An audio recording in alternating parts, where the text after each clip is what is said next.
So యూజువల్‌గా అంటే especially Indians కావచ్చు, మన వాళ్ళు యూఎస్‌కి నంబర్ 1 ప్రాధాన్యత ఇస్తుంటారు. ఎందువల్ల అంటారు? ఎందుకు యూఎస్ దాని తర్వాత మిగిలిన కంట్రీస్ గురించి ఆలోచిస్తారు. ఫస్ట్ ప్రయారిటీ అయితే యూఎస్‌కి ఉంటది. ఎందుకలాగా? ఏ స్టూడెంట్ అయినా కానివ్వండి ఇక్కడ అంటే ఐ మీన్ ఏదైనా డిగ్రీ థర్డ్ ఇయర్లో కానివ్వండి, లేకపోతే ఇంజనీరింగ్ ఫైనల్ ఇయర్లో ఉన్న స్టూడెంట్స్, లేకపోతే ఆల్రెడీ కోర్స్ కంప్లీట్ చేసి జాబ్ చేసే వాళ్ళు కానివ్వండి, ఫారెన్ వెళ్దాము, ఫారెన్ ఎడ్యుకేషన్కి ఒక కంట్రీ గురించి ఆలోచించాలి అనుకుంటే ఫస్ట్ అందరికీ గుర్తుకొచ్చేది యునైటెడ్ స్టేట్స్ ఆఫ్ అమెరికా. హ్మ్.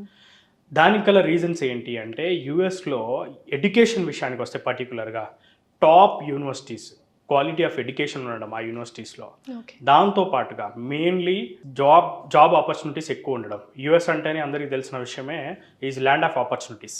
కరెక్ట్. సో యూఎస్లో ఒకసారి కోర్స్ కంప్లీట్ అయిపోయిన తర్వాత హై ప్యాకేజెస్, ఇదే విధంగా క్వాలిటీ ఆఫ్ లైఫ్ అంటే తర్వాత ఫ్యూచర్లో సెటిల్ అవ్వడానికి కూడా of course United states is the best country on the planet. Okay. So ఈ విధంగా చూసుకుంటే కనుక అంటే సింపుల్ వర్డ్లో చెప్పాలనుకుంటే కోర్స్ కంప్లీట్ అయిన తర్వాత ఒక స్టూడెంట్కి కోర్స్ అయిపోయిన వెంటనే యూఎస్లో ఒకసారి పీజీ చేయడం, పీజీ చేసిన తర్వాత ఇమీడియట్గా జాబ్, తర్వాత మళ్ళీ H1B గ్రీన్ కార్డ్, ఈ విధంగా టోటల్గా స్టూడెంట్ సెటిల్మెంట్ అనేది అక్కడ జరుగుతుంది. అంటే సింపుల్గా చెప్పాలి అంటే nothing but equal to the సంపాదన, ఎర్నింగ్. ఓకే. డబ్బులు అక్కడ సంపాదించినట్టుగా వేరే కంట్రీస్లో చాలా వరకు కంట్రీస్లో అసలు సో సంపాదించలేదు. అందుకని యూఎస్ అనేది మనకు ఫస్ట్ ప్రయారిటీ ఇస్తారు ఫస్ట్ అందరూ. ప్రియారిటీగా ఉంది. ఓకే.